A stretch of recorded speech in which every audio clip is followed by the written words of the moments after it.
Lili Amdi Wahyud Mu'adatan bin Lisani Yasrahu Qawli.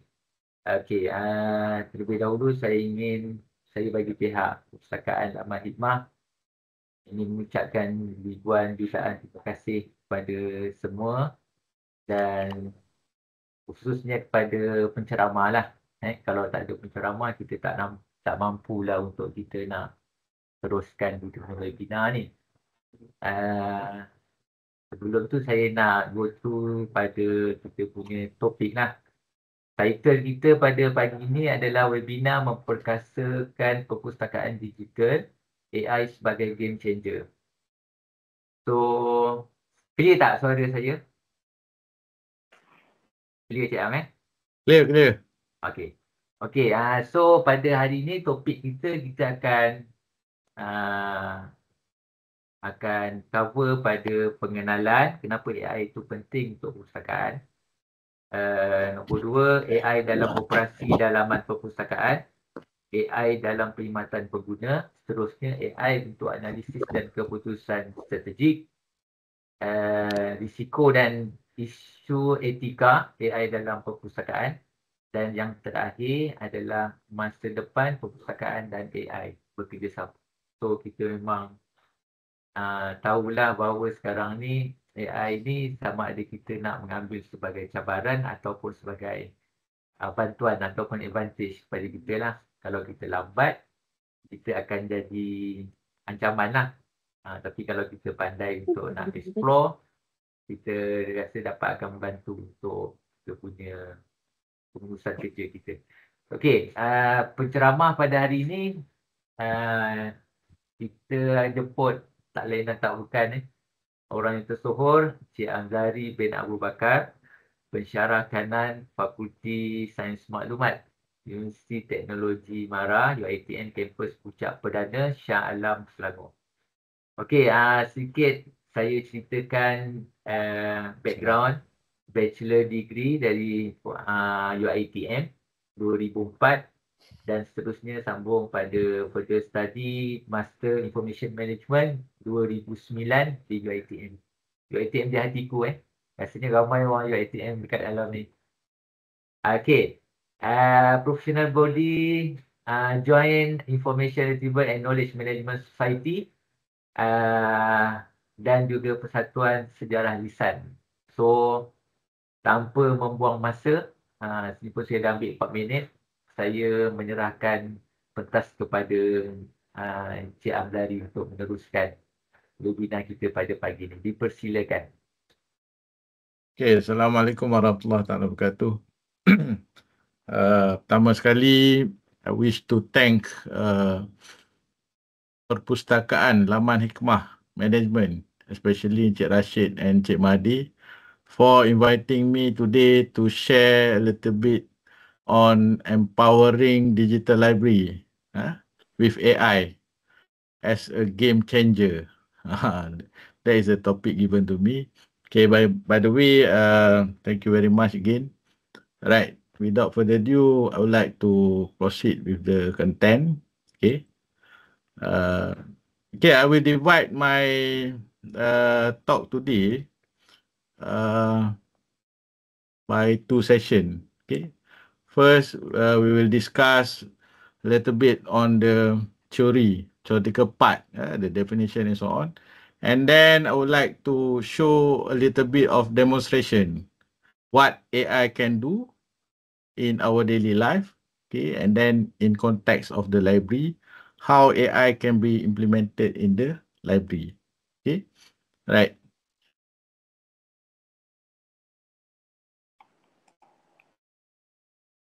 Okay, the content of my presentation today, I will start with term and definition, and then the application of AI across fields, and application of AI in the libraries, and also AI may poses threats to the libraries. This one is a little bit interesting to look into, right? As an educator and so on, we face also with the challenges of AI nowadays, okay, especially with our students, right? And then that will lead to the next topic, which we will discuss a little bit on the ethical and educational tension surrounding AI adoption, and a little bit of recommendation, and also why the AI can be a game changer in the library. Okay, and then we can conclude our session. Right. Okay. So this is my paper, not yet published. Just recently sent to few publisher journal. Okay, inshallah will be published. I will share uh, the the articles. Alright. So this article kebetulan lah. Coincidentally, I wrote this one. I think about last 2-3 weeks before this webinar. Okay, so we will see whether this AI can impact the library in positive or negative ways. Okay, right. So if we are not careful, the library may face certain threat or challenges with the AI adoption. Right. All right. First of all, let's look at the term and definition. Okay, what is AI? Right, artificial intelligence is a multidisciplinary domain within computer science that aims to develop systems capable of performing tasks traditionally requiring human intelligence. So it mimics the human intelligence. Okay, what is human intelligence? Okay, right. So in certain aspect, which is reasoning, learning, and also perception, and that leads to the decision making. Right. Okay, how AI system works? It employ computational models and algorithms to emulate cognitive processes and adapt to complex environment. Okay, right. And then how does this AI functions? Okay, how it works? Okay, artificial intelligence can work because of these uh, 4 core subfield. Okay, we have machine learning, and then we have deep learning, and then we have natural language processing, NLP, and another one is computer vision. Okay, so sometimes you upload document and so on, it can recognize. Okay, the picture is what? Picture is what? Okay, that is computer vision. Okay, this is female, this is male, this is young, this is old, and so on, because they are already been trained. Okay, trained with the algorithm. Right. And then let's look at this 4 cores of AI, the definition. Okay. Machine learning involve training system on data sets. Okay. They involve a lot of data set, very big data sets, to identify patterns and improve decision making. Okay. Without explicit programming. Meaning that we already have been using ChatGPT. We ask, and then the ChatGPT reply. We ask the reply. We ask and reply. Okay, because of this machine learning, and then it can continue with the previous chat history, for example. Okay, let's say we're talking about today. For topic is RON 95, diesel subsidy, petrol subsidy, sorry. Budi 95. Kan? Okay. So, AI nowadays have the capability of continuing the discussion. Okay. Maknanya it's not jumping here and there. Alright. Okay. The second core technology of this AI is deep learning. Okay. It is a specialized form of machine learning, and then applies multi-layered neural networks to analyze high-dimensional data, advancing applications such as image recognition and speech processing.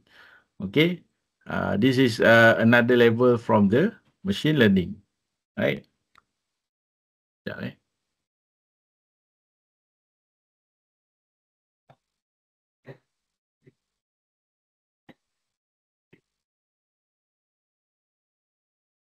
Okay, and then NLP, equip machine with the ability to interpret and respond to human language. Okay, this one we have what we call as multi languages capabilities of the AI. For example, if you ask, for example, if you have the data sets, for example, in English, you ask in Spanish, or you ask in French, or you ask in Malay, it can give you the answer based on the data set on the given languages. Maknanya kalau you tanya dalam bahasa Melayu, dia jawab bahasa Melayu. If you ask in French, it will reply in French. So this is enabled by the NLP technologies. Right. Another one is computer visions. Right. Empowers AI to process and interpret visual data, enabling innovations. Okay, this one has been used in medical imaging, surveillance, and also autonomous vehicles. Okay, nowadays we have self-driving vehicles. Okay, because of this computer vision. Kan? And then, for example, vehicle nowadays, cars equipped with ADAS, ADAS safety kan. So it can recognize the vehicle collision and so on. Okay, give warning and then can give signals to the vehicle, to the computer to brake and so on. Okay, so this is computer vision. Right.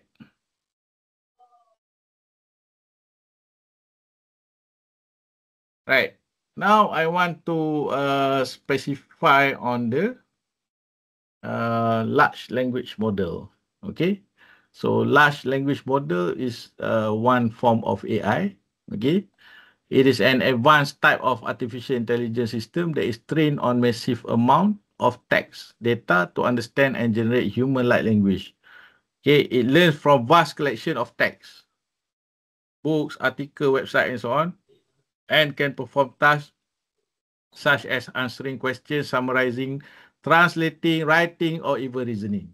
Okay, that's why nowadays, for example, ChatGPT, the adoption is very, very fast. And everybody is installing ChatGPT, ask many questions and so on. Okay, and then including our students to do assignment. And right. And then, for example, one of my friend teaching English literature. Okay, very headache.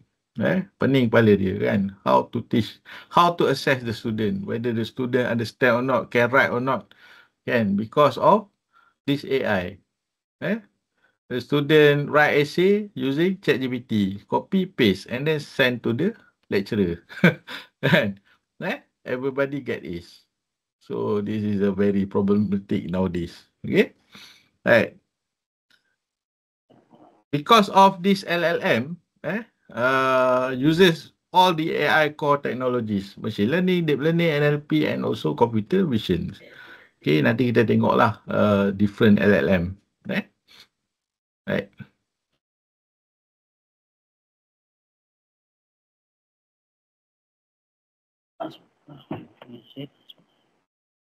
Okay, this is large language model. Okay, LLM model we have several. Not one but several. We have Meta, from Meta we have Llama, Llama 2, Llama 3. Sekarang dah keluar lah Llama 3 kan, 3.2. Okay, and then dia ada variation dia. The variation, for example 7B, 13B, 70B ni, this one is stand for billion parameters. Kalau Llama 2 ni 7B, meaning that 7 billion parameters. The model already trained as 7 billion parameters. 7 billion ni okay lah kan, the reasoning, the apa ni is okay. But 17 billion parameters is better than 7. Okay. Now Llama 3 already have 405 billion parameters. Kan, 405 billion parameters, 405. Nanti kita boleh tengok. Alright. So this is the difference. Okay, between the model lah. Alright. We have Mistral, we have Falcon, and then from Alibaba, Qwen 7B, 14B. Okay. Alibaba recently release the latest Qwen model, Qwen 3, Qwen 3 Max. I think about 405 billion parameters, kan? So it's very strong lah. So LLM ni kalau the parameter is more parameter, the higher the parameter value, it will give a very strong model. In term of reasoning, analysis and so on. Okay. So kalau Cik Rashid nak buat strategic decision, kan, analysis and so on, kena pakai parameter yang besar, kan, billion parameter. Okay. Tapi kalau setakat nak jawab soalan-soalan simple tu, pakai yang kecilnya, kan, 7 billion, macam itulah. Right. So we look into another type of LLM. Okay, this one is called as specialized LLM. Okay, we have for coding, Codex, Code Llama, and also Starcoder. And another one is multimodal LLMs. Yang kita pakai banyak ChatGPT and so on, is what we call as multimodal LLM. It's not just text, but you can combine with images, audio, and also video. Okay, so ini kita panggil multimodal LLM. Right? Okay, manakala ada satu jenis AI lagi, another type of AI, we call it as AI image and video generator. Ini yang ramai yang pakai ni, kan? Generate video lah, tengah cycling lah, dekat atas gunung lah, apalah. Kan? Ramai yang seronok pasal AI because of this lah. Image also image and video generators. Yang ini kita panggil diffusion. Diffusion models. Okay. It generate images by starting from random noise and refining it step by step. Okay, we have a few engine. We have stable diffusion, DALL-E, Midjourney, and also Imagen. Okay, tu yang kalau tengok image tu, dia kata, oh, this is Midjourney image, this is stable diffusion, this is from DALL-E. DALL-E ni ChatGPT lah pakai, kan?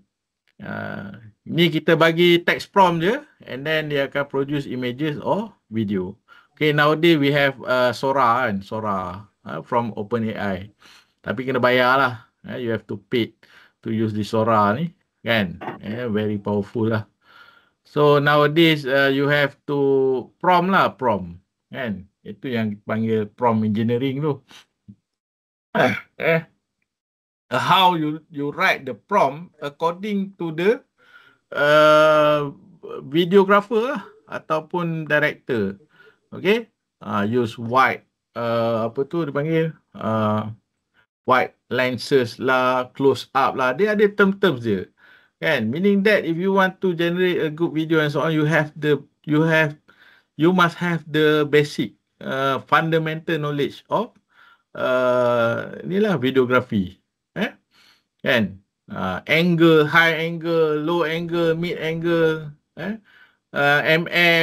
lens tu, kan? 35 mm, 50 mm, 200 mm, and 20 mm lenses, wide, narrow, and so on.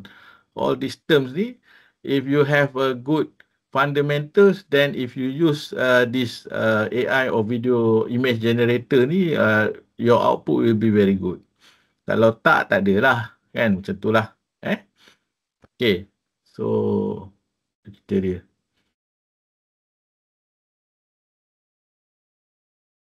Alright.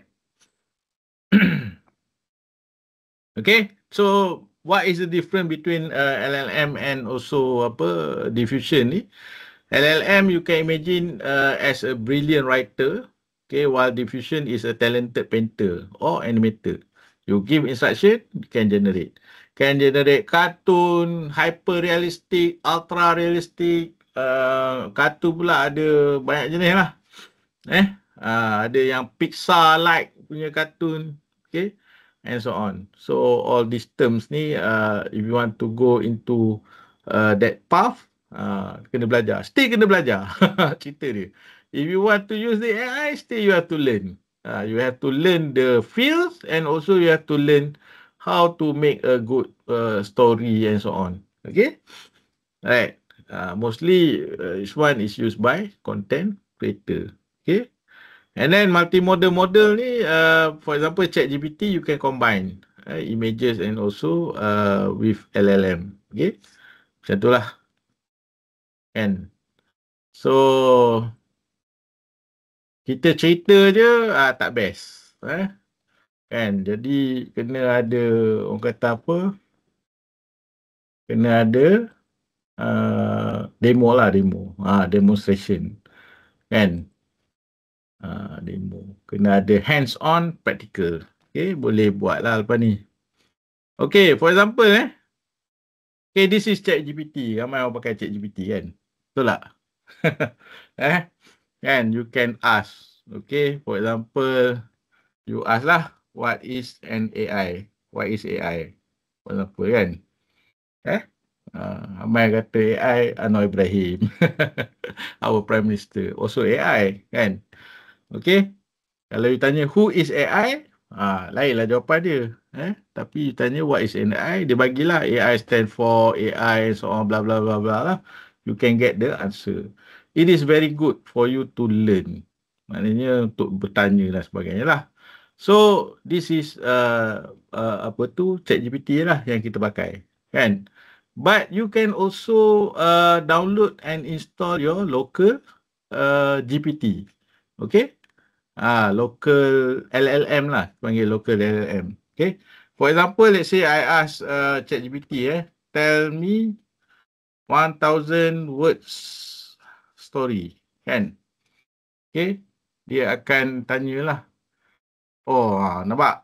Yang GPT-5 ni, dia banyak songnya sikit. Kalau dulu, tell me 1000 story, terus dia bagi. Tak kisahlah cerita apa pun kan. But, dia makin lama dia train, makin lama dia perangai dia makin lama macam manusia. It is behaving like a human. Kan? Kan you boleh pilih GPT version berapa nak pakai. Kan? Kalau GPT 3, 4 dulu, kan? Terus dia bagi je. Now, they asking, before I dive in, could you tell me what kind of story you like? Kan? Dia dah behaving like human. Macam kita lah, ayah kita suruh anak kita pergi kedai kan. Pergi kedai beli kicap. Kan? Kalau dulu, budak-budak kan, pergi beli kicap. Kicap apa? Ikut dia lah, nak beli kicap apa kan. Okay, but now, nak suruh pergi kedai beli kicap. Kicap apa? Kedai mana? Dia banyak tanya. Kan? Makin besar, makin banyak okay. Dah makin besar esok, takutnya apa? Kan? Pergi kedai, beli kicap. Alah, order Grab je lah. Kan? So it is evolving lah. Memang seronok lah tengok ChatGPT punya evolution ni kan. Kalau you selalu pakai kan. Okay. For example, let's say saya pilih fantasy kan. Alright. Okay. So dia akan create lah any story. Okay. And then dia keluar lah 1000 words punya story. Okay. Alright. Macam tu lah. Okay. So ini yang student student buat essay ni copy paste hantar lecturer. Pening pada lecturer. Kan? Alright. Okay. Ini orang kata apa? Yelah, this is ChatGPT commercial version. Alright. Okay. We can also install what we call as local LLM. For example, this one, ini saya install local lah. Okay, local LLM. Right. Ni. Pakai Ollama. Kan? Okay. Since I do not have any GPU, saya pakai yang 1 billion parameter je. Llama 3.2, 1 billion parameter. Kan? So, saya run. Llama 3.2 1 billion parameter. Minus verbose. Verbose ni nak tengok lah dia punya dia punya information lah. Okay. Alright.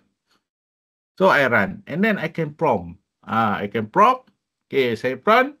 Saya beritahu dia tell me 1000 words story. Kan? Rap terus dia buat. Nampak tak? Kan? Dia tak macam ChatGPT ni. Tanya nak apa? Fantasy, science dan sebagainya. Sebab this is not a train punya AI. Baru dia download 2-3 hari lepas. Terus run. Kan? So it is not train. Dia bagi je lah apa yang patut.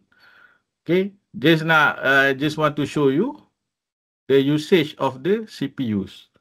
Kan? Kalau 1 billion parameter, tak banyak lah. Still can run lah. 30, 37, 40%, something like that.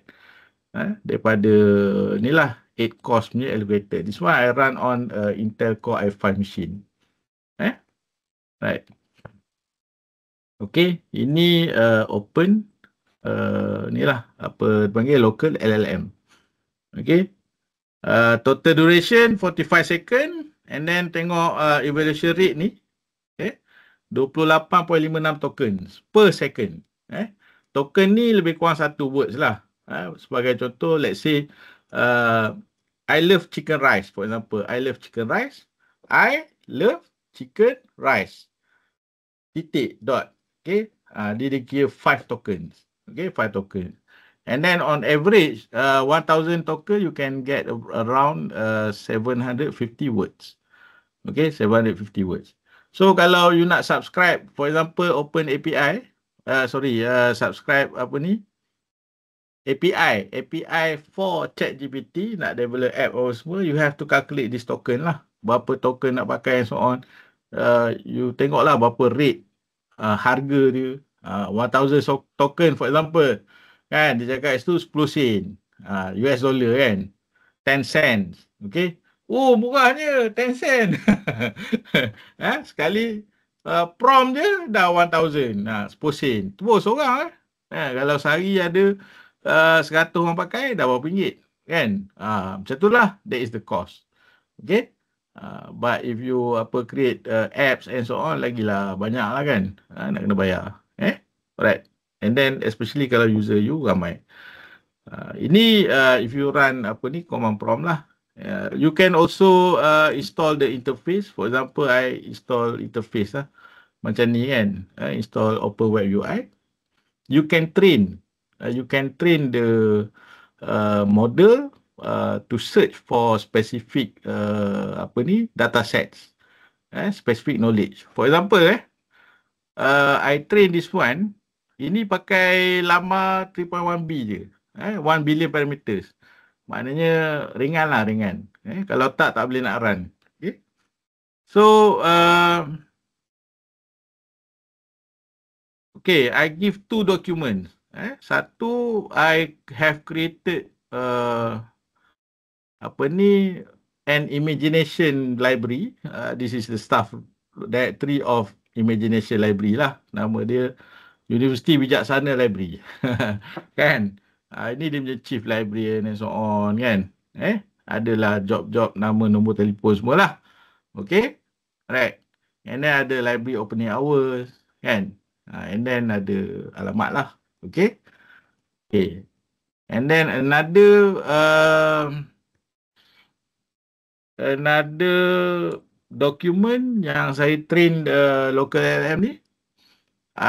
Saya bagi dia imagination of ni lah, historical background. Established in 1978 kan.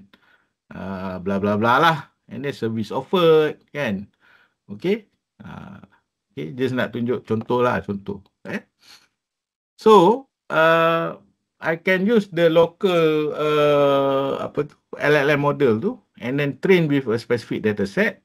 So, I can ask ni, for example, who is the chief librarian of the Universiti Bijaksana Library? Kan? Okay. Then dia searching kan. Ini sebab kita run on the very low punya specification punya hardware. Makan masa lah sikit kan. That's why if you have higher punya processing power, GPU especially, then we can run many things. Okay. Sebab itulah we can see US dengan China kan. Sekarang tengah war on the processing power ni kan. US sekat. Jangan bagi jual apa tu Nvidia H100 GPU, the latest. Dekat China. Because of this kind of things lah. Okay. Nampak ni. Dia keluar. The current chain library of the is Dr. Mazina. Again, dia dapat daripada teks ni. Okay. Teks ni. Kan. And then, I can ask follow-up question. How can I contact her? Kan. Okay. Dia akan bagi nombor telefon apa semualah. Kan. You can create dataset, for example, macam FAQ lah. What is the library opening hour, what is the secretion policy, what is the blah blah blah blah, kalau ni apa-apa kan. Kan. And then, tak payah dah apa user nak browse dekat library punya website ke apa ke. You can have AI assistant to answer it on behalf of the organization. This is why AI nowadays is booming, exploding. Kita panggil sebagai apa tu the era of AI explosion lah. Okay. Nampak? Dia keluar ni. Siap bagi email lagi. Kan? Direct line and then also dia bagi general line. Okay. And then I can ask banyaklah soalan lain lagi yang mana yang dalam dokumen dataset tu. Kan? How to get to the library, for example, kan. Okay, ini saya type, but if you use the audio interface, alright, pakai macam ChatGPT punya apa tu, audio tu kan, boleh. Dia tanya, dia transcribe alih pada teks and then give input to the system and then the system reply. Reply and then convert it to the voices. Boleh pilih voice perempuan ke, lelaki ke, siapa ke, kan. Things like that. Okay. Macam itulah. So this is a little bit demonstration different between apa tu commercial LLM and also a custom LLM. What you can do with custom LLM. Okay. Right. Nampak keluar ni. Ni. Tapi nampak dah jawapan dia tu. How to get to the library. Dia hallucination sikit. Kan? Because of we use apa dipanggil sebagai small LLM lah. 1 billion parameter ni tak apa cerdik lah. Ibarat dia 1 billion parameter ni macam you hire budak-budak baru lepas UPSR, baru lepas SPM, macam tu lah. Kalau 70 billion parameters tu, maybe you hired a fresh graduate, kan. Kalau 405 billion parameter tu, you hired a professor ke doktor working for you. So, they ada different capabilities.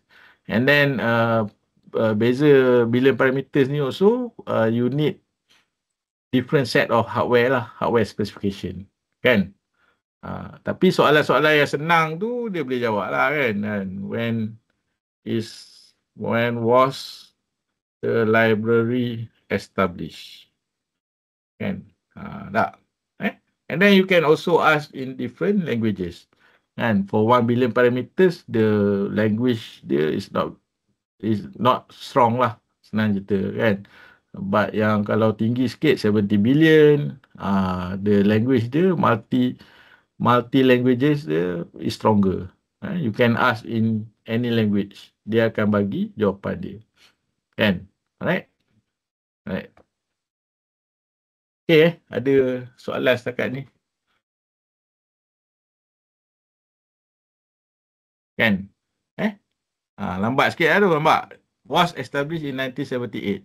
And then we cross-reference balik. Kan? Ada tak? Ada, 1978. Kan? Okay? Macam tu lah. Alright. So, nak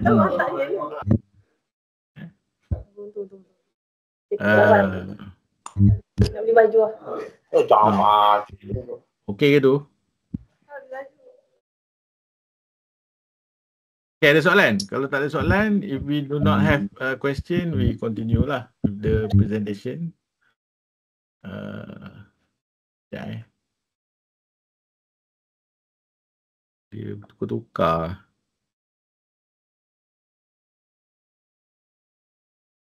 Okay.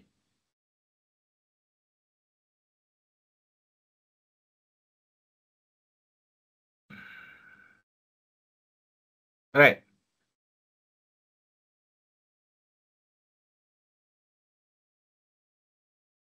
Tak balik.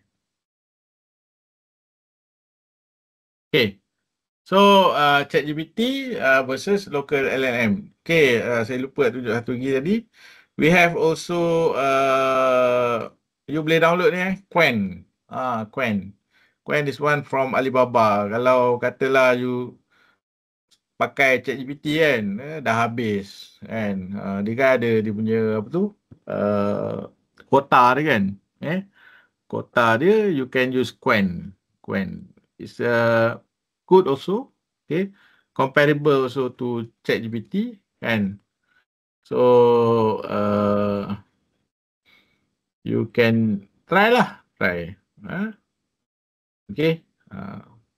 Most of you have tried ChatGPT, Gemini AI, and another one, apa tu, apa satu lagi? DeepSeek, DeepSeek, and okay. And then the LLM also, they ada different lah, specialization dia. For example, DeepSeek, more on research, more on, apa tu, if you want to do analysis, pakai R and so on, kan, Python, okay. Can use DeepSeek as well. Okay, for languages, ada custom apa ni, model yang suitable for languages and so on. Okay, things like that lah. Alright.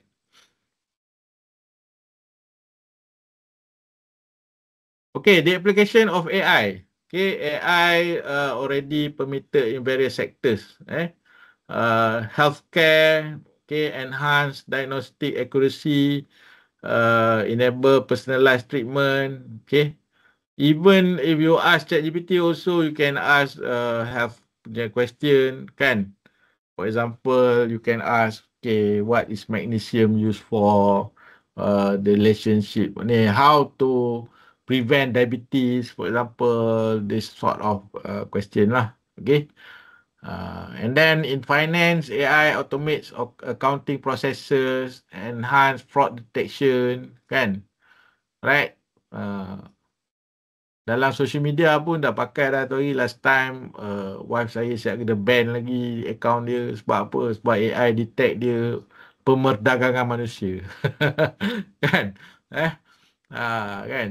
Ramai kena ban tu hari. I think about apa, end of last year, something like that. Okay? Kan? Maknanya tak cerdik jugalah AI ni. Because my wife dia rajin share. Orang share iklan kerja, dia share. Kan? Last AI detect dia sebagai high risk pemerdagangan manusia. Human trafficking. So account dia kena ban. Habis. Alright. And then smart city, leverage AI for infrastructure. Now online services, recommendation system, okay. Digital consumer engagement. Kalau you perasan nowadays, if you deal with itulah telco and so on, for example Maxis ke apa kan, yang jawab tu ialah AI, right? Front end tu you interact dengan chatbot lah kan. Yang jawab dia AI based on apa, dia ada knowledge base dia lah. Nak dapat cakap dengan apa tu, customer service tu cukup susah kan. Setengah jam pun dapat. And then journalism, AI influencing content production and distribution models. Also raise ethical and professional debate lah. And nowadays you can substitute newscaster tu, pembaca berita tu, you already can replace it with AI. Right. Okay, and then NLP and ML. Ni application of AI in libraries. Okay, you can strengthen search engine, okay, using NLP and also machine learning. Okay, and then you can provide personalized recommendation system and use based on the user data. And okay, apa bahan yang sesuai untuk dia dan sebagainya lah. And then routine library operation, cataloging, indexing, metadata generation. Sekejap lagi saya tunjuk macam mana AI sekarang ni tahap mana dah dia boleh buat cataloging and so on. Okay. Right. So can minimize human error and also freeing librarian for higher level function. Lepas ni librarian dah tak payah buat lah katalogi dengan apa semua ni kan. Buat kerja-kerja lain lah. Jumpa dengan orang, buat networking, buat organize event and so on. Things like that lah. Right. And then you can use also AI powered chatbot and also virtual assistant. And then you can incorporate immersive technology using VR and to create a learning experience and interactive engagement with the resources lah. Okay. Kemudian collection development. Okay. So you can use AI driven data analytics. Okay. Untuk apa? Untuk predict your collection lah. Apa bahan-bahan yang ke depan ni. Ini kita order semua bla bla bla bajet semua, buku dah sampai tu dah obsolete. Dah 3 tahun dah, 4 tahun kan. Macam itulah. Benda tu orang dah tak pakai dah. Kan? Right, and then predictive models allow libraries to anticipate future user needs. Kan? And then you can plan lah your acquisitions. Okay. Lain daripada tu, AI contribute to enhance knowledge organization through metadata enrichment and also knowledge mapping. Kan? Sekarang ni kalau you search, for example, term lah, for example lah, katalah saya search apa lah. For example, saya search pasal car, C-A-R, car lah, kereta kan. Okay? Using AI, dia dah boleh apa tu, create terms yang similar to the search term. Car, vehicle, apa benda lagi, dah in multiple languages. And then semua bahan tu dia boleh retrieve. Kan? That is the apa tu, the advantage of using AI lah in searching lah.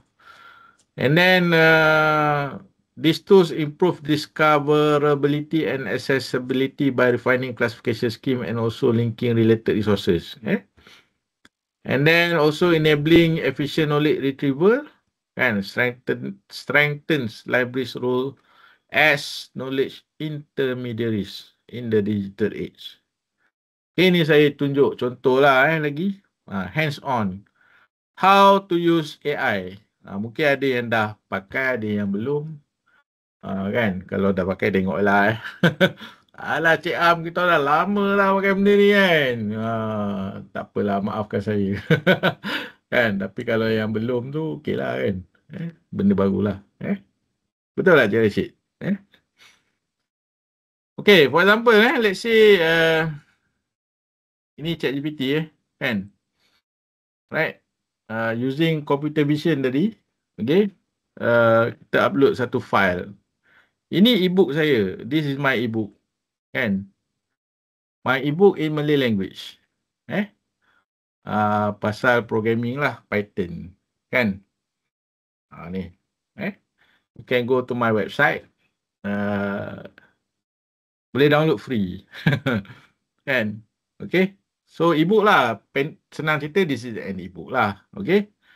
Okay. So, let's say I have this ebook with the ISBN so on. Okay? Kan? Ni. Okay. Previously, when we want to catalog a material, kan? Terbuka lah library system tu. Okay? And then, create new mark record. Kan? Masuklah copy paste lah title, author lah apa semua, date of publication, betul? Physical description and so on. Betul tak? Siapa cataloger ni kat tangan? Ada? Tak ada? Tak ada cataloger ni.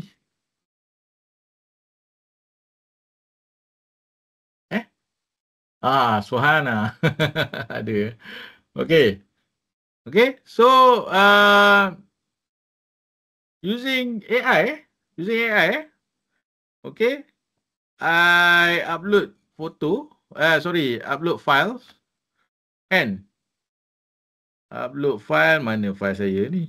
Sekejap Okay, ebook ni, Tak? Right. And then I ask ChatGPT, okay, catalog the book, okay, using Mark 21 framework. Kan? Right? Bismillah. Semalam buat jadi je. Ini tak tahu jadi ke tak. Okay. Dia dah siap katalog kan dah. Siap-siap. Bayangkan. Kita tengok nama Amzari Abu Bakar ni kan. Dia besarkanlah sikit. Tak? Dah siap indikator. Dia detect this non-English punya apa tu. Author. Kan? Siap RDA lagi. Tak? Dah ada ni apa tu item type ebook.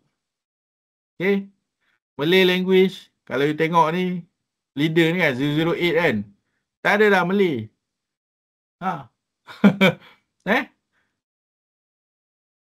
Sekali lagi prompt. Prompt dia ni je. Catalog the book using Mark 21 framework. Kan? Tak. Saya ada dah 520. Kan? Dia dah translate tadi. From Malay tadi to English. Summarize. Kan? Text in Malay. And then saya ada electronic resources. Kan? Kalau ada yang buku satu lagi saya buat tu, dia dah ada dah available via web URL dalam ebook tu. Kan? Dia dah keluar siap-siap. Tag 856. Kan? Okay. Cuma kalau you tengok dia tak ada apa? Dia tak ada call number. Kan? Call numbers. Okay? So dia ada author, ISBN, subject, heading dah ada. Kan? So you can ask pula. You can ask okay, suggest library LOC, Library of Congress call number. Ataupun Library of Congress and DDC call number also can. Call number. For the item. Kan? Okay? Dah bagi siap-siap dah. Python QA tu. Kan? Dah siap buat kata number dah. Can use kata number for the author's name. A28. 2024. Nampak? Kan? Tak. And then dah bagi DDC dah. Okay?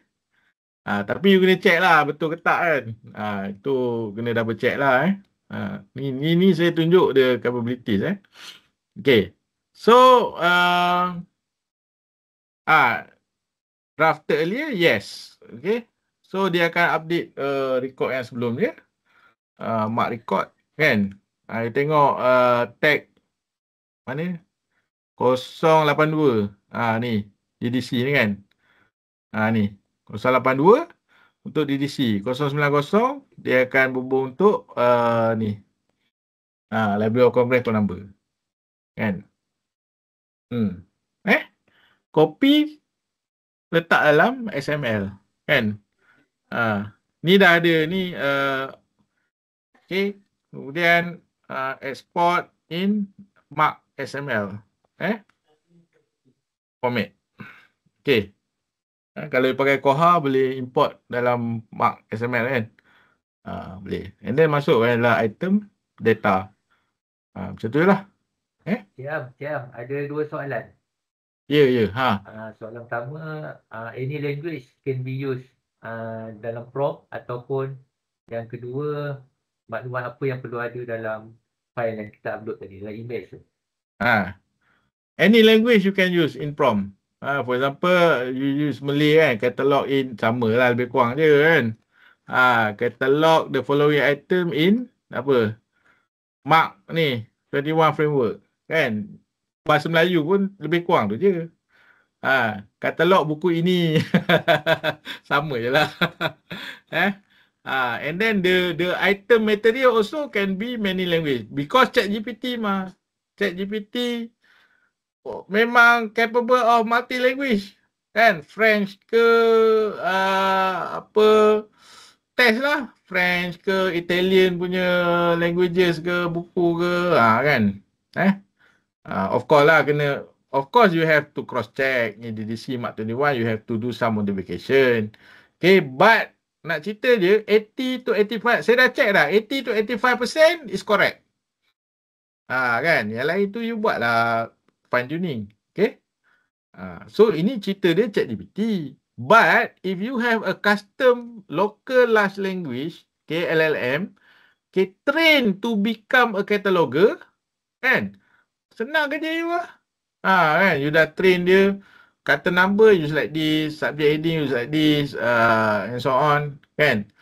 You dah bagi dia library to refer all those subject heading lah apa semua, kan? Then dia akan katalog ikut you punya dataset lah. Macam tu lah. Kan, macam ni memang general general commercial GPT. But if you have a custom version, you as a librarian train the custom LLM according to what you want, then it become more accurate and precise. Itu cerita dia. Macam tu lah. Kan? Okay, apa maklumat yang perlu ada dalam file yang upload tadi? Of course, the book must follow according to the publication punya ni lah. Publication punya format lah. For example, macam ni, kan? Dia dah ada page. Memang kalau standard publication, they already know. Kena ada page, yang ada cover page, ada title page, kan? Okay. And then ada author dia siapa, and so on, ISBN dan sebagainya lah. Macam tu lah. Kan? Okay. Tapi cerita dia, dia boleh detect lah. Dia how many pages, 68 kan. Cuba kita tengok. Nampak? Dia dah automatic detect 69 pages. Okay. So, itu yang membuatkan kita takjub lah. Kan? Kan? Ini contoh saya tengok macam mana AI can help assist in cataloging ataupun metadata preparation. Okay? Ni cerita sikit lah. Sebenarnya banyak lagi benda yang kita boleh buat kalau ada resources. Custom GPT ni yang kita boleh integrate dengan library punya services. We can have AI untuk tolong searchkan dalam database kita, dalam library system. We can have AI to do the reservation. We can have AI to do what lagi? Untuk buat calculation. Untuk buat macam-macam lah. Kan? Betul. Macam maklumat yang kita hantar untuk mohon ISBN. Buku ni biasanya kalau dah publish dah ada ISBN lah. Maknanya proses yang ini mohon ISBN ni berlaku sebelum daripada buku tersebut sampai ke library lah. Kan? Biasanya bila dah serahkan kepada perpustakaan tu memang dah siap lah, publish lah. Berbaloi atau tidak melanggan chatbot pulang kepada masing-masing, tetapi baluilah. Sebab apa? Because why? Like I said, ChatGPT ni dia berdasarkan kepada token. Macam saya contoh saya tunjuk contoh Sekejap. Macam ni kan. Okay, let's say I want to repeat back the task tadi kan. Nampak? Saya nak upload file sebab semalam saya dah buat. Kan? Nak upload hari ni dah tak boleh lah. Suruh upgrade, suruh bayar. Masalah dia is up to you lah. Cataloger boleh cover ke? Kan? $20 per month ni. Saya silap 5 file upload dah habis lah $20. Yang itu I do not know. Okay. How many token and so on, kan? Because it's based on token, kan?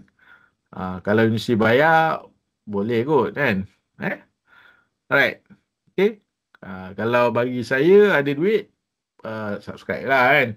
But, it is more economical in the long term if the university or the library, okay, create their own custom LLM, kan, custom GPT lah sebenarnya dia. Okay, sebab apa? Sometimes masalah dia ialah in term of data privacy. Item-item you want to catalog and so on, in term of copyright and so on, kan?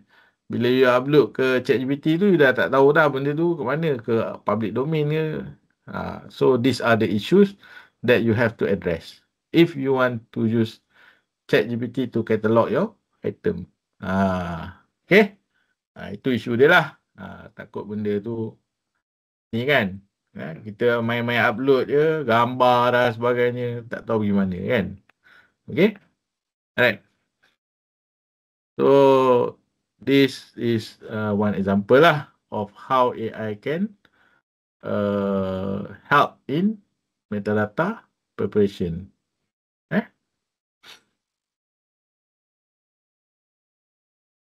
Dia pakai ni je lah senang.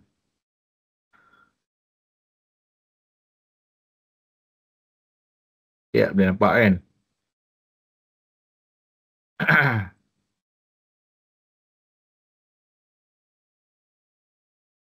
Okay, alright. And then, however,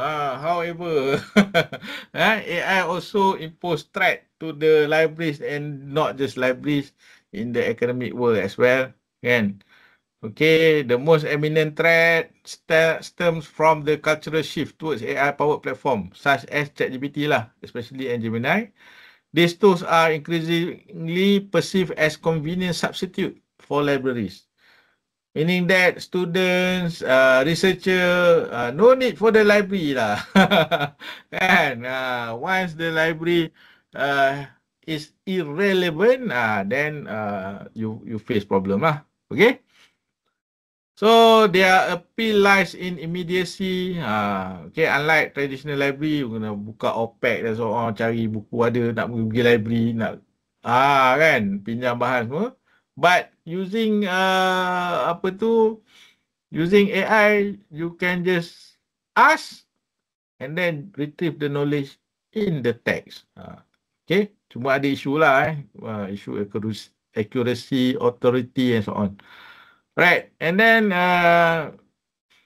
okay, this efficiency resonate with digital native users, particularly students and professionals who are accustomed to fast, tailored information.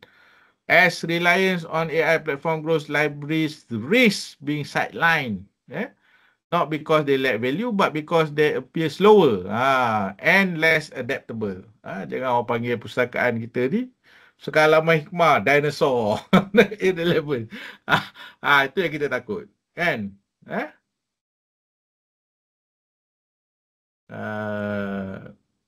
Apakah perubahan dan ilmu atau kemahiran yang perlu pesakawat ada untuk tetap relevan? Okey, nanti mungkin di penghujung nanti kita boleh discuss, remind balik lah. Kan? Okay? Alright. Okay, so ethical and educational tensions surrounding AI adoption. While AI streamline library operation and improve access, it also enable plagiarism, misinformation. Sometimes we do not know whether the information given by ChatGPT is accurate or not. That is the most important thing. Kalau you buat assignment literature, science fiction, tak apalah kan. Fictional novel and so on, okay lah. But benda-benda yang melibatkan facts, figures kan. Okay. And also academic dishonesty. And then student increasingly rely on AI generated content. Okay. For assignment, bypassing the deeper engagement with scholarly resources. Kan. Kalau student tu guna AI, ChatGPT for example, dia learn tak apa. Macam buat coding and so on. Masalah dia, dapat soalan, pap je, copy paste hantar. Itu yang yang sangat masalah sekarang ni kan. Generasi apakah yang akan kita lahirkan? Generasi yang shortcut bypass kan. Okay. Tapi tak faham apa-apa. That what we worry lah. And then, moreover, AI outputs are not always reliable, objective or transparent. Sometimes they raising question about accuracy and bias. For example, let's say you ask about certain issues. Katakanlah you bincang dalam kelas ni, for example, katalah subjek apa mungkin social science kan, pasal social lah, science social lah, pasal childless marriage. Kalau you tanya ChatGPT, of course dia akan bagi Western punya point of view. Kan? Childless marriage ni, you tanya pasal apa tu, dia lah LGBT, for example. Kan? It is not aligned with our custom and tradition. Kan? Itu masalah dia. Budak main copy paste hantar je. Ataupun dia terima benda tu as a truth. Ataupun benda yang benda yang benar lah. Kebenaran yang mutlak. That is the problem lah. Kan? Okay.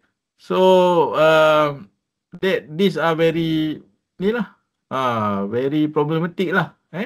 If we get the opinion point of view from the AI. Kan? Tapi macam kita, for example, as orang yang dah tua dan so on, tak apalah kan. You want to see what is it, kita tak ambil semua kan. Kita boleh filter and so on. Okay, things like that. Alright. And then if users come to privilege AI generated responses over curated library collection, libraries risk losing their authority as trusted gatekeepers of knowledge. Itu yang kita risaukan lah. We also as academician, we fear that we lose the authority. Student are not ada apa-apa dia tak tanya pensyarah lah. Tak minta rujukan kepada the expert kan. Quran suruh kata kul hatu burhanakum kan. In kuntum la ta'lamun kan. Okay, kalau tak tahu tanya orang yang expert kan. Dia dah AI dah take over kan. That is the issues lah. Okay. Right. However, all these issues come with the opportunity. This is our opportunity to create AI yang patuh syariah kan. Yang align with our custom, with our moral values and so on. Okay, things like that lah. Okay.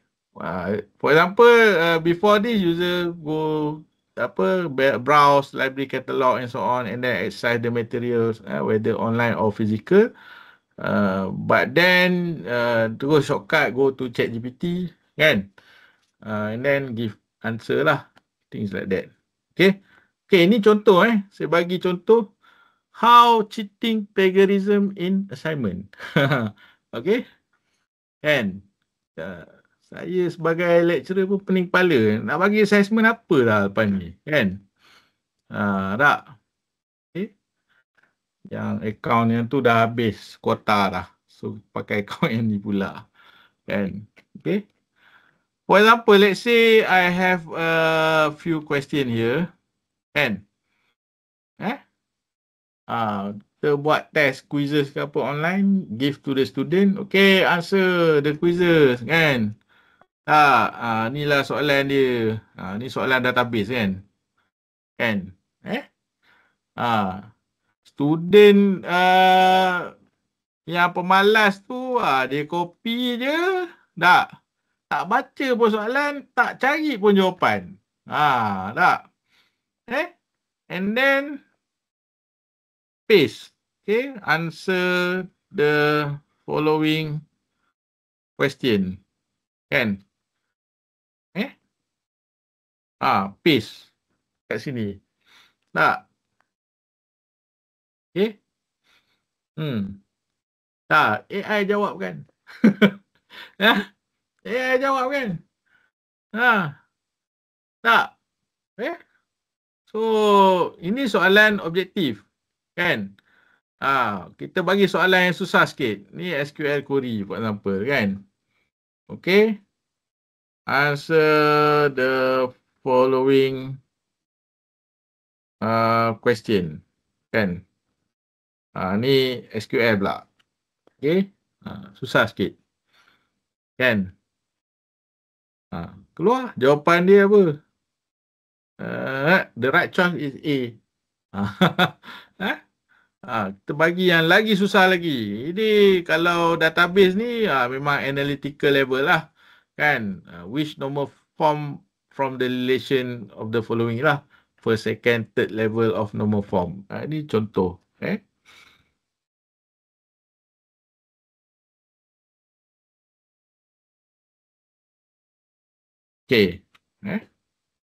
Tak.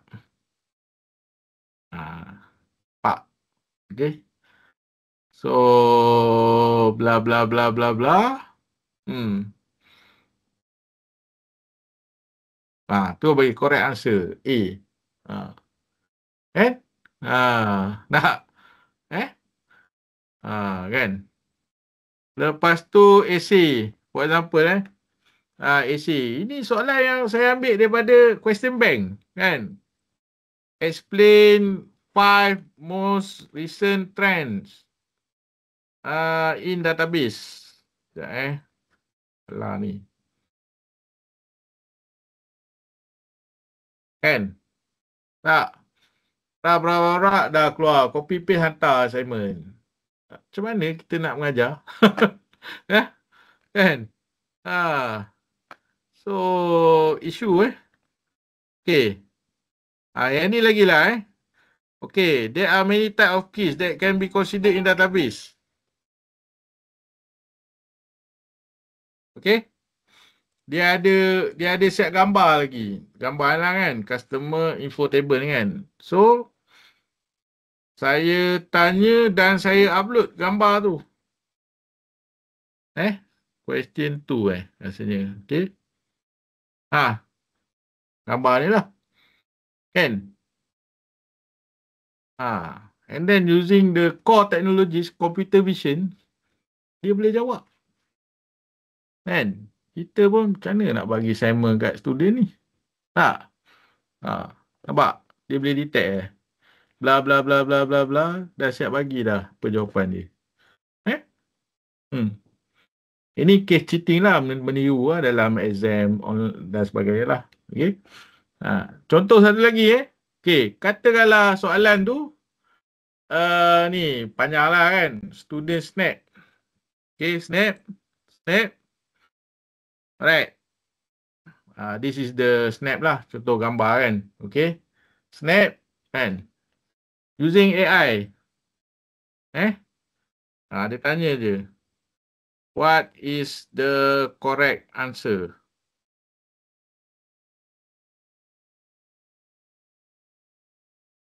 Kan? Okay. Upload je gambar tadi. Upload je gambar tadi. Kan? Terus boleh jawab. Ada kat dalam ni yang tengah sambung belajar. Degree ke. Jangan buat dah lah kan. Nampak? The correct answer, higher quantity and lower price. Saya tanya, when good weather in the Midwest increases the wheat harvest. The result is, okay, mana satu kan? Dia dah siap dah bagi tahu dah jawapan yang mana. Higher quantity, lower prices. Ni soalan ekonomi lah. Kan? Macam mana nak bagi ni? Ni contoh satu lagi Kata saya ajar programming. Okay, I teach programming. Okay, let's say ni. Panjang ni. Assignment student. Write a Python program to implement the library management system. Your program should include bla bla bla bla. Kita buatlah supaya student tak tiru. Dia buat sendiri. Kan? Tapi bila saya test dekat AI, okay, Saya test soalan saya dekat AI ni. Copy. Tak. Paste. Kan? Dah siap dah. Coding. Copy paste hantar je. Kan? So memang AI the threat is very very real. The threat to academic apa ni, academic punya isu lah ni kan. It's very real. Okay, and then yes, student bypass. It is happening. Already happened. Student bypass resources from the library. Student are no longer borrowing books on programming, for example, kan. Last time student borrow book. Now we have references online, kan. W3 School and so on. Ada explanation, kita suruh buat coding semua, kan. But nowadays you copy paste, you already get the coding. Kan? Memang programmer susah cek makan. Okay? You nak buat website and so on, ajar HTML, kan? So, very problematic. Okay? Ni contoh saya bagi. Kan? Katakanlah bagi soalan-soalan macam, create flowchart ke pseudocode for the program, kan? Kita ajar buat pseudocode and so on. Dia can reverse engineering. Kan? Okay? Bagi pseudocode dulu pun boleh. Nak create pseudocode from the program also can. Memang dapat full mark. Semua dapat A. Yes. Coding, of course. Coding lah tanya ChatGPT, senang. How to maintain relevant as a lecturer in the AI era? I don't know the answer. Frankly speaking. Kan? Frankly speaking, we can be as a guidance lah. As a guidance. I teach, actually I use AI to teach in the class. Kan? Problem of with our student is they do not know how to write the prompt. Itu je masalah dia. Dia cerdik sikit, dia pandai write prompt. Memang okay. Because of the fundamental knowledge lah. So for me, I teach using AI. Okay. But I guide the student. The fundamental knowledge is here. Blah blah blah blah and so on. Okay. If you want to use AI, these are the prompts. Kan? Balik try. Kan? To create database, create website, web programming, PHP script, JavaScript and so on. Kan? But they must know the fundamental knowledge lah. Ini untuk apa ni? For example macam programming kan. Loop tu apa, decision making, if else, kan? And then array, kan? Storage and retrieval of information tu, things like that lah. Tentulah. Okay. Soalan agama. So far, tak salah saya ChatGPT dia okay. AI ni dia ada dua jenis. Apa yang kita panggil sebagai censored and uncensored LLM lah. Kan? Large language model kan. Okay. Censored LLM, soalan-soalan pasal tu lah.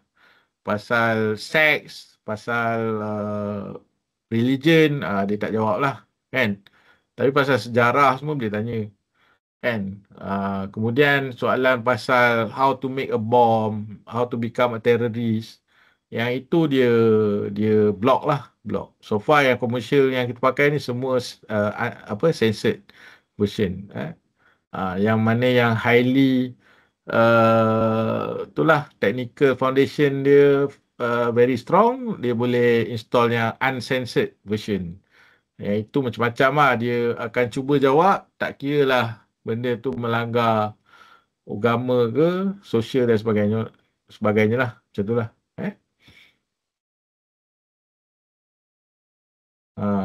Can also Dr. Ridwan digital dexterity. Kan? Since Copper pun dah terima penggunaan AI dalam ya. Okey, Nur Aini, jika Turnitin mampu mengakses mengesan teks yang digenerate oleh AI, apakah amalan terbaik untuk melaporkan penggunaan tersebut? Ya, Dr. Ridwan dah jawab. Kita boleh, we can write in our paper. This paper is using AI assisted ChatGPT version berapa. Macam tu lah. Kan? Okay. Tapi I have tested, ini saya share dalam ni lah.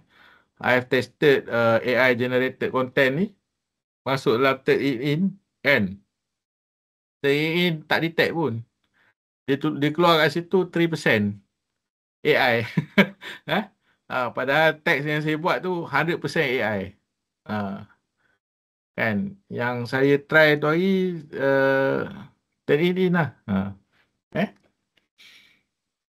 Okay. Now ChatGPT 5 ni dia dah lagi advance lah. Turnitin pun tak kejar lah. Ya. Dia keluar AI 3% je. Sepatutnya benda tu 90 ke 70 ke 80% kan. But dia keluar 3%. Sekarang ni the advancement tu very fast. Kan? Right human.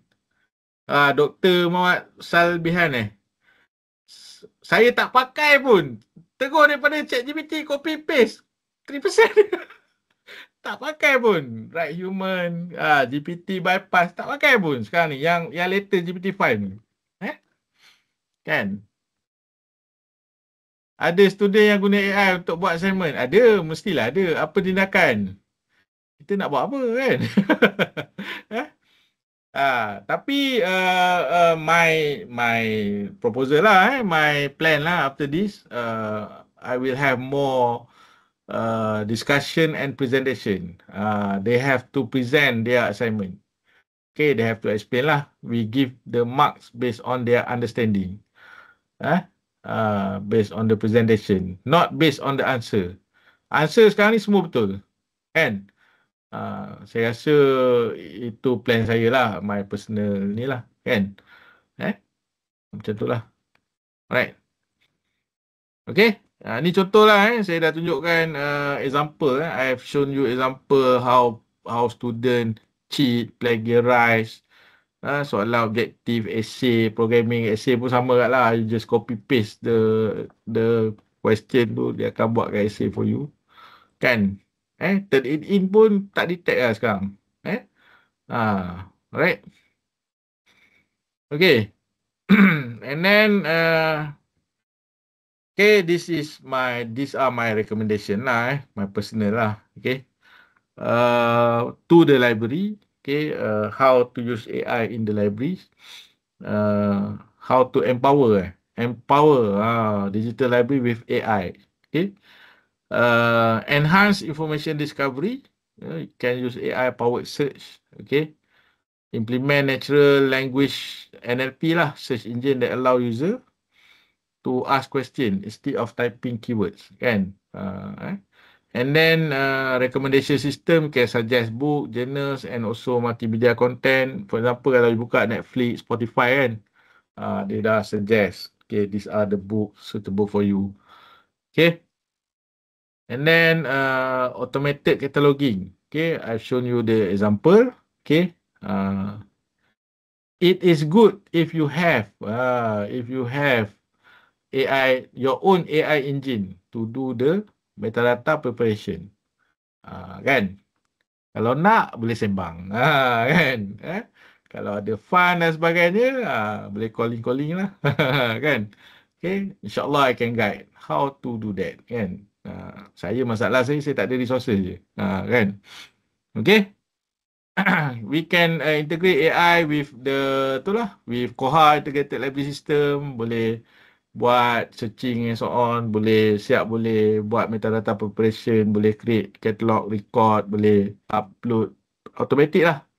Dia update the record and so on. Okay. And then can integrate also with local repositories, IR kan, ePrint dengan apa, DSpace ePrint kan. Okay, as long as ada API, we can do the integration so that AI tu searching from the data set yang kita pilih. We decide. Okay, the apa tu, the curated and authority information for the AI to search. Maknanya dia tak hallucinate lah kan. We can train the AI to give answer precise. Kalau tak tahu, jawab tak tahu. Macam tu lah. Kan? Kalau kita tanya lebih-lebih je, yang tak ada dalam dataset, dia akan return, kan, I do not have the information. Senang. Kan? Okay?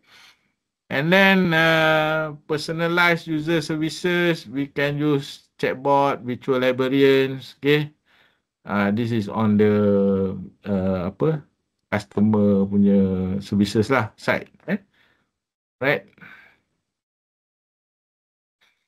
Okay, operational efficiency, we can have the AI connected to our database lah, our strategic database. Dr. Ridwan jaga strategic data kan. Kan, we can use AI, kita tanya dia je, dia terus boleh access all the strategic data. Okay, and then can do forecasting and so on.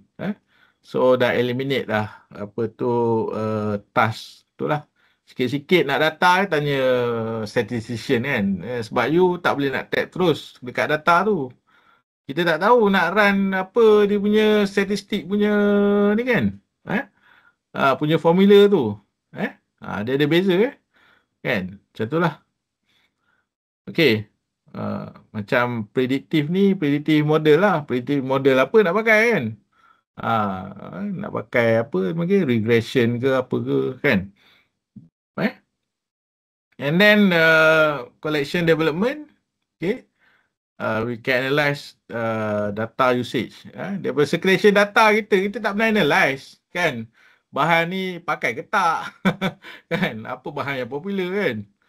Okay, kita tak pernah analyze pun, but using AI we can analyze. Sebab data ada, tak sempat. Benda ni renyah kan. Okay, we can use AI. Kita tanya dia soalan, dia analyze the data usage apa semua tu, dia boleh bagi kita statistik, keyword, subjek apa yang ramai orang pinjam, ramai orang nak tahu, trending and so on. Okay, things like that. Right, and then content creation and curation, we can use AI to assist our summaries lah.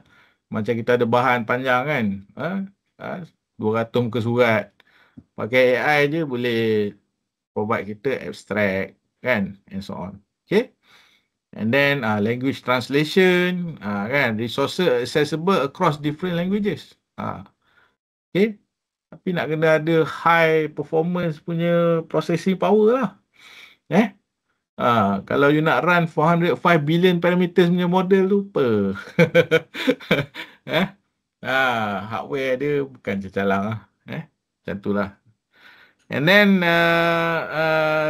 apa ni, knowledge organization, use AI to build thematic guides, knowledge graph or subject portal that link to the related materials. Ini untuk information dissemination lah kan. SDI, selected information, saya pun dah tak ingat term dia. Yang selected apa tu, information dissemination tu. Kan, we can use AI ni untuk buat bahan-bahan itulah yang dalam bentuk infografik and so on. Okay. And then learning and literacy, library can engage more on workshop like today, kan, webinar today. And then on the ethics, ada banyak isu lah sekarang ni, digital literacy. Dr. Ridwan dia banyak buat pasal digital dexterity, kan. Menata apa pun saya pun tak faham dia tu. Dia kata up satu level lagi daripada digital literacy. Macam tu lah. Okay. And then AI in makerspace. Okay, we equip our innovation lab with AI tools. Kan? Okay. For example, kalau nak suruh student nak explore AI ni, custom AI, laptop dia memang tak boleh run. Okay. So, we must have the equipment lah. Kan? Paling busuk pun, ni saya beritahu lah kalau nak run dalam 8 billion parameter punya ni, kena ada hardware lebih kurang dalam 15,000, 20,000 punya hardware. That one is 8 billion parameters lah. Kalau nak run more 70 billion, lebih lah. Maybe around 50, 80K, 100K, something like that lah. Okay.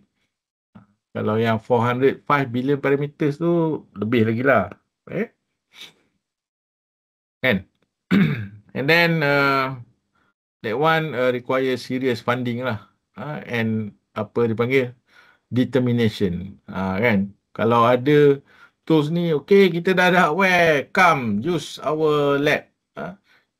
Student can come and create, can test. Maybe they can create AI punya produk. Kan? Macam tadilah AI patuh syariah kan. Banyak isu sekarang ni AI yang ni lah accustomed to our ni lah moral and tradition kan. Macam itulah. And also our content. For example, nak buat AI expert in Melaka punya history. For example, kerjasama dengan Museum Melaka ke apa ke kan. So this AI can answer precisely about Melaka. Boleh buat projek macam tu. Tapi kena ada lah lab dia, hardware dia. Kan? That one we cannot use ChatGPT lah. Ataupun Copilot ke apa ke. Ya. Kan? Jawapan merujuk pada maklumat tersedia di mana di internet. Sejauh mana ketepatan sumber tersebut. Ya, betul. Betul. Sebab apa? Pengguna tak dapat memastikan jawapan yang diberikan benar-benar berkualiti. That is our role lah. As a librarian, you have to provide access to the authorized punya sources lah. Yang ada authority. Kan? Yang dah di-vet kan? Yang memang sahih lah. Kan? So we can use AI ni untuk tap to these sources yang kita punya sendiri. Kan? Okay? So that our AI ni is more relevant than the general punya AI. Macam tu lah. Okay? And then recommendation lagi, accessibility and inclusion. Use AI speech to text, text to speech. Ni kalau ada student with disabilities and so on lah. Okay? Yang ada vision impact kan, person, disabled person, boleh, you can use AI to help them. Okay? And also data driven decision making. Okay, ini more on statistik lah kan. And then you can adapt AI with the smart facility and integrate AI with IoT. Ni you can discuss with electrical, mechanical engineering ke kan. Nak buat smart lighting, space usage tracking and so on. Now using camera CCTV tu kan. You can buat calculation macam-macam dah. Space usage and so on, pattern behavior, sama ada susunan rak dalam perpustakaan you tu sesuai ke tak. Things like that lah. Okay. And then ethic and trust. Communicate clearly how AI is used in the library system. Kan? Okay.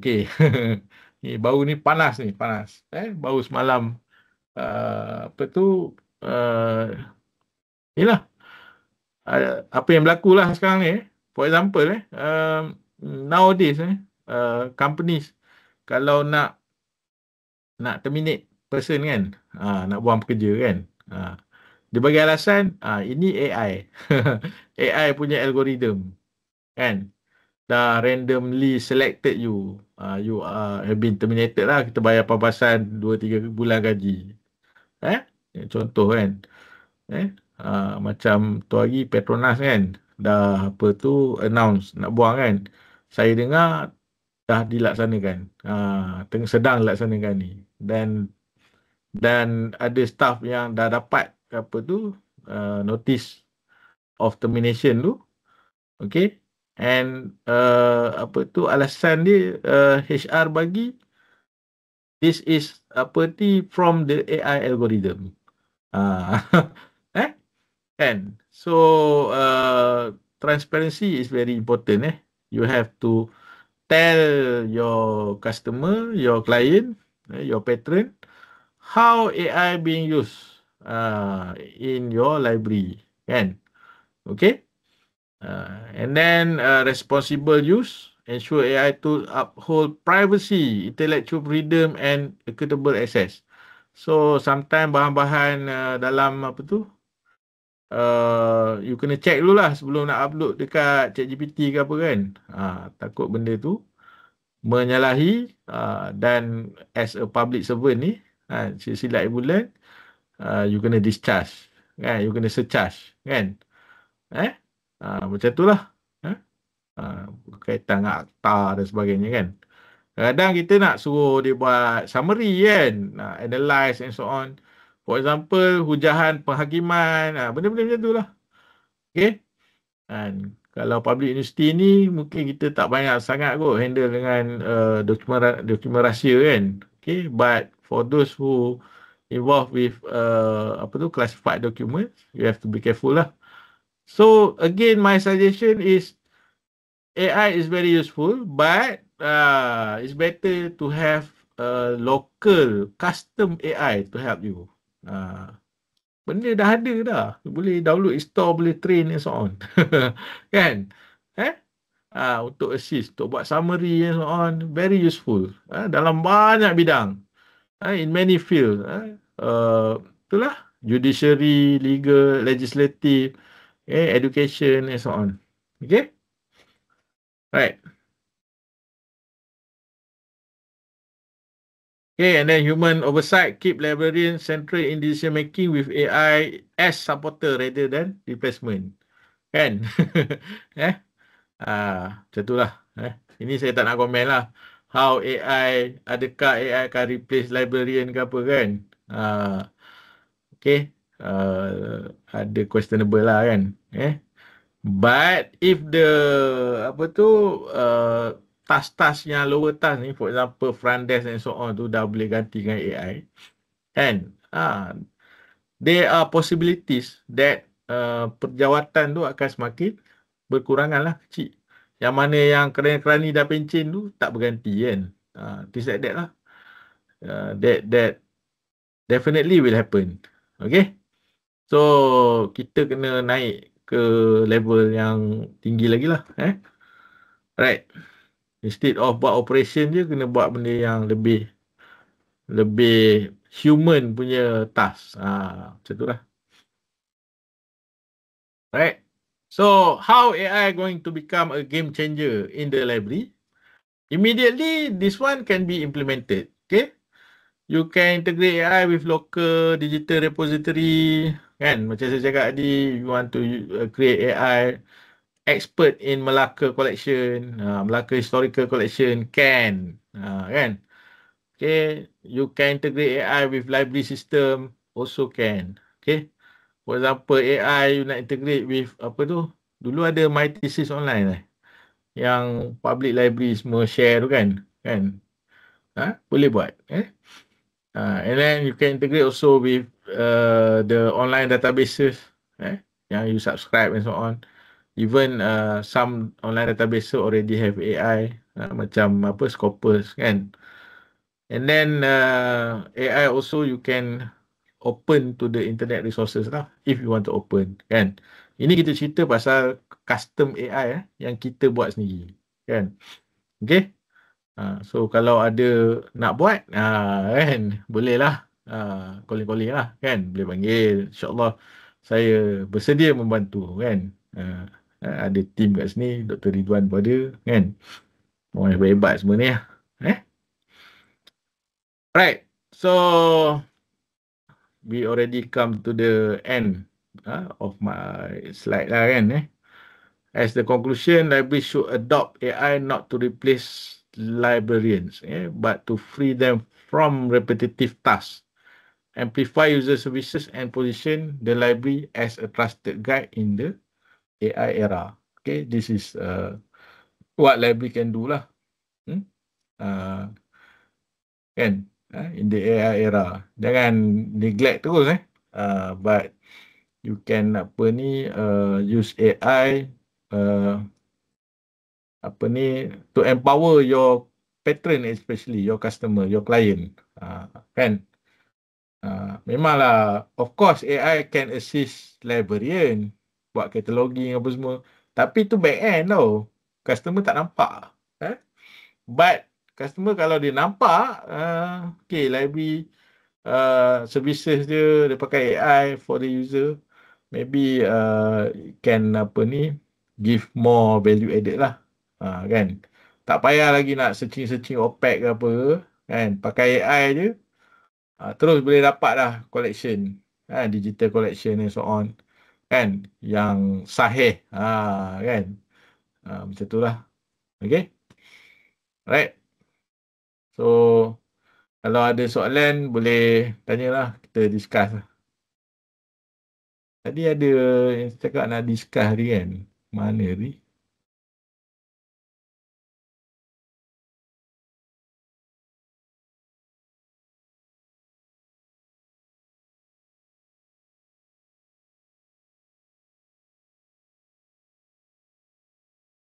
Oh, berdasarkan slide sekarang, apakah perubahan dan ilmu atau kemahiran yang perlu pesakawat ada untuk tetap relevan?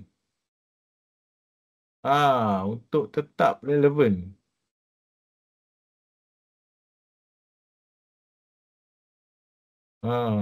Saya nak jawab pun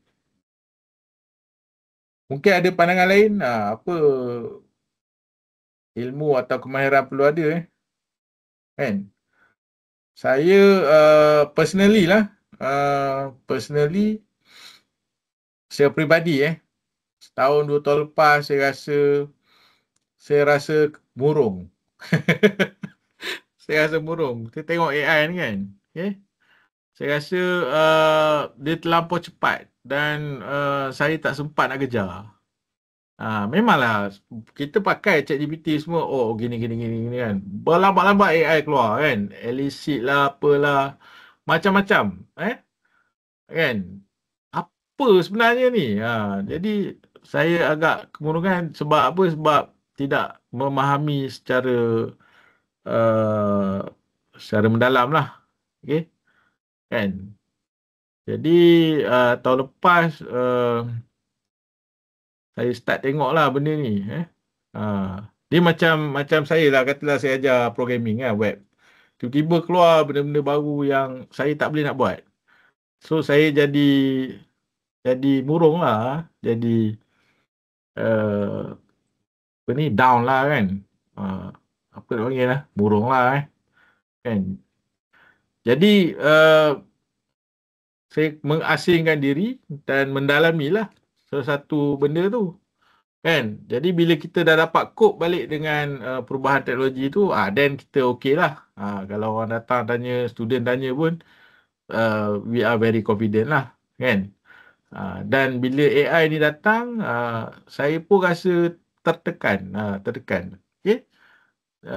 Sebab apa terlampau banyak yang keluar dan kita tidak memahami benda tu. Okay? Dan bila sekali lagi saya fokus tengok AI ni apa benda, buat sendiri dan sebagainya, then barulah kita rasa, ini sebenarnya kan, apa yang dipanggil sebagai AI lah kan. Apa yang saya ceritakan tadi dalam slide tadi sebenarnya core technology of AI. Produk itu macam-macam lah, keluar apps lah, turn it in lah, macam-macam, humanize lah, macam-macam. So AI untuk AI untuk ni, AI plug-in dalam Canva, AI plug-in dalam ni, AI plug-in dekat chatbot dan sebagainya kan. But the core is the LLM tu sendiri. Core teknologi dia yang tadi lah, machine learning, deep learning kan. Computer vision and so on kan. So that is the core. Untuk image dengan video tadi dia pakai stable diffusion tadi lah. Okay. So daripada situ keluar beranak-anak lah dan sebagainya. And then nowadays they use AI to train the AI. Lagi cepat. AI tu train AI. Dulu manusia yang train AI. That's why you tengok ChatGPT tu. Daripada GPT 1 to 3 tu dia makan masa.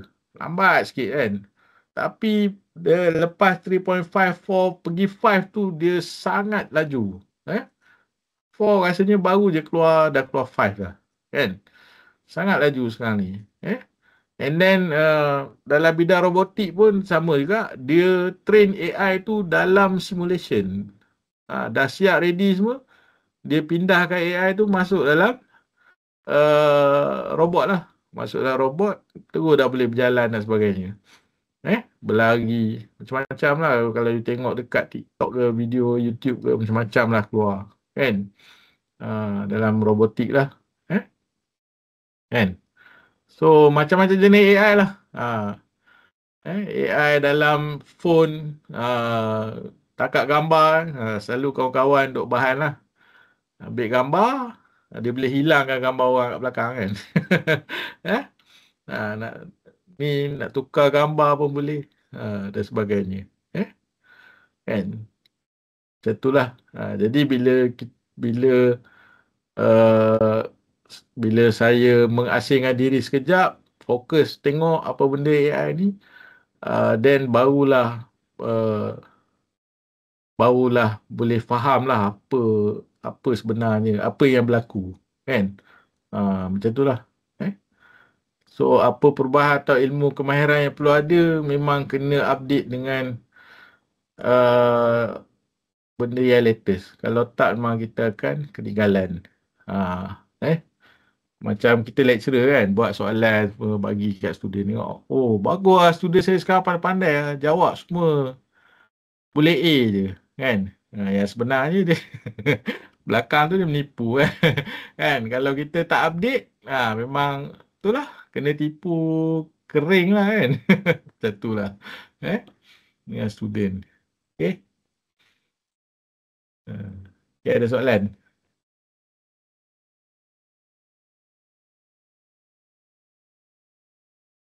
AI is just one of the tool created by human.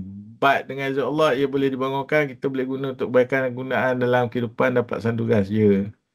Tuan, bagaimanakah efek AI pada generasi yang sedang bersekolah?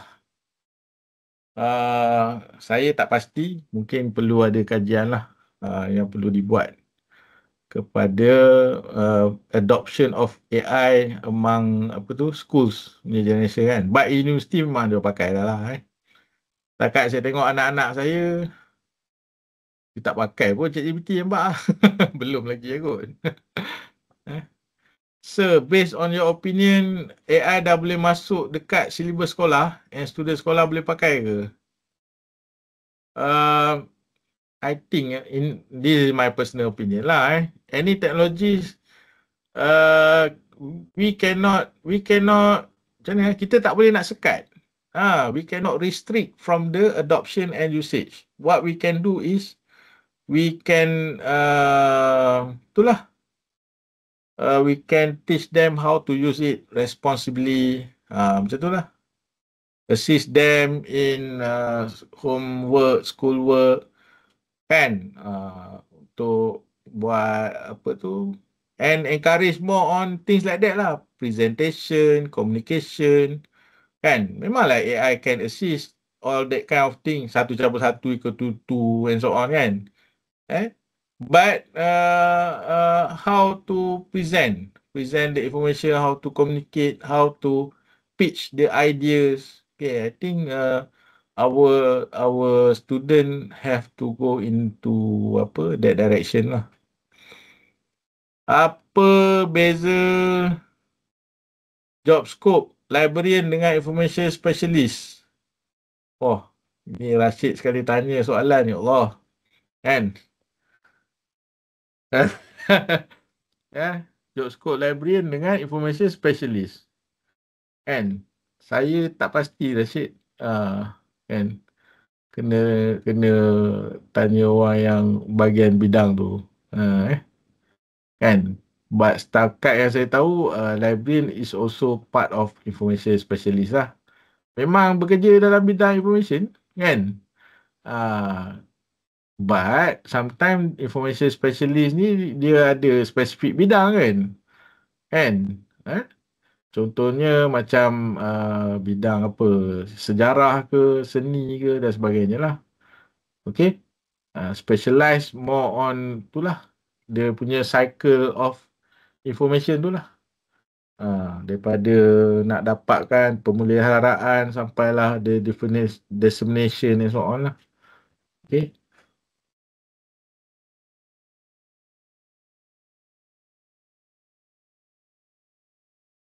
Jom buat kajian on readiness AI untuk pelajar sekolah universiti. Boleh. Dr. Ridwan apply grant. Jangan lupa letak nama saya. Tuan, adakah ChatGPT akan generate jawapan yang sama dengan orang lain menggunakan ChatGPT? Juga kita tanya soalan yang sama. Soalan kita dapat tu akan sama ke? Kalau you tanya soalan yang simple, 1+1. Of course, dia akan sama lah. Okay? Tapi kalau you tanya essay, dia bergantung kepada structure prompt kita tu. AI ni kalau you tanya zap terus, dia akan bagi jawapan yang random lah. But if you prepared the AI tu, dia step by step, kan, pecahkan kepada beberapa soalan yang ada hala tuju, itu kita punya jawapan akan jadi lebih kemas lah. Dan mungkin akan sama lah dengan orang lain kalau dia guna metode yang sama. Kan? Kalau guna prompt yang sama. Kan? Macam tu lah. Okay. Kita boleh test sebenarnya. Boleh test. Kan? Macam contohnya,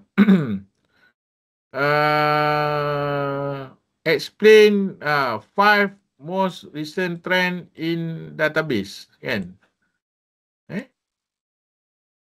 Kita boleh guna apa tu? ChatGPT ni. Masalahnya ChatGPT saya dah habis kuota. Explain 5 most recent trend in database. Kan? Kita tengok sama ke tak? Ini saya tanya kat sini, kan? Then saya guna pula ChatGPT account lain, satu lagi. Okay. Ask the same question. You can see lah. Sama ke tak, kan? AI native vector ready database, serverless cloud native, real-time analytic. Okay, kita tengok 3 point. AI machine learning database management. Nampak? Jawapan lain-lain, cloud native ni sama. Ni dia keluar data mesh, federated data. Ni keluar multimodal. Privacy, security, trust. So, jawapan lain-lain. Dia boleh sama, boleh lain-lain. Tengok mood dia lah gitu. Kan? Ya. Okay, ada lagi?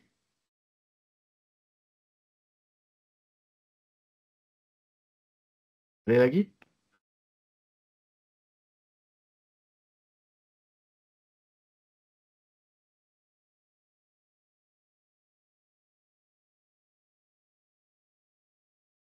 Demo kita dah habis. Habis lah kot. Okay lah. Okey, ada soalan untuk peserta? Any question sebelum Cik Amzari berehat dan mungkin akan sambung untuk next session nanti. Dr. Razilan, apakah bidang kajian sesuai untuk masa kini dalam area pusakaan AI ni? Wow. Banyak bidang kajian. For example, last time people to us, kan, information searching behavior ataupun information seeking behavior. Ini benda dah lama tak relevan lah. Bila datang AI ni, tak dia relevan balik. Kan? Macam teknologi acceptor model, TAM kan. You tahu lah apa semua kan. Datang AI ni, kena tengok balik. Boleh pakai model ni, relevan ke tidak? Kan? Teknologi adoption kan. So, semua benda-benda yang dulu tu dia jadi relevan balik. Tu hari COVID kan. Penggunaan dah berbeza betul tak? Sebab pandemik. Sekarang ni disebabkan AI explosion. So dia akan jadi makin relevan lah. Benda-benda yang Dr. Razila buat dulu tu boleh pakai balik lah. Digital library kan. Dr. Razila ni dia buat PhD digital library. Kan? Tengok balik dalam AI. Okay. Alright. Ini tolong jawab pengurusan koleksi digital dan metadata. Alright. Terima kasih. Okay. So, macam itulah. Okay. Closing. Okay, I would like to thank you again, Universiti Teknikal Malaysia Melaka, okay, Pusakaan Laman Hikmah for inviting me today to the library management. Okay, Cik Rashid, Cik Mahdi, Chief Library siapa? Puan Salwa. Puan Siti Salwa. Puan Siti Salwa, okay, salah kat dia, kawan tu kan, sekerja dulu. And also, I would like to thank all who come and hear my talk today. And hopefully you get a very good information lah, knowledge. Okay, so yang mana yang betul tu daripada Allah Ta'ala, yang mana yang kekurangan kesilapan tu saya mohon maaf. Saya rasa setakat itu saja. Wallahu alam. Saya sudahi dengan Assalamualaikum warahmatullahi wabarakatuh. Saya serahkan kepada Cik Rashid lah. Terima kasih penceramah yang pada saya sangat membantu dan banyak memberi pencerahan lah berkenaan dengan AI. So, kalau tak ada apa-apa, saya minta pada semua peserta untuk memenuhkan borang kaji sidik maklum balas yang terakhir. Sebab kita daripada situ, data daripada situ kita akan gunakan untuk kita buat e-cert, e-sijil, dan kita akan bagi mata CPT dan tuan indeks lah bagi untuk pelajar UTM. So kalau tak ada apa-apa, saya ingin ucapkan ribuan terima kasih sekali lagi kepada semua peserta dan kepada penceramah. InsyaAllah sekiranya ada masa kita akan berjumpa lagi pada masa akan datang.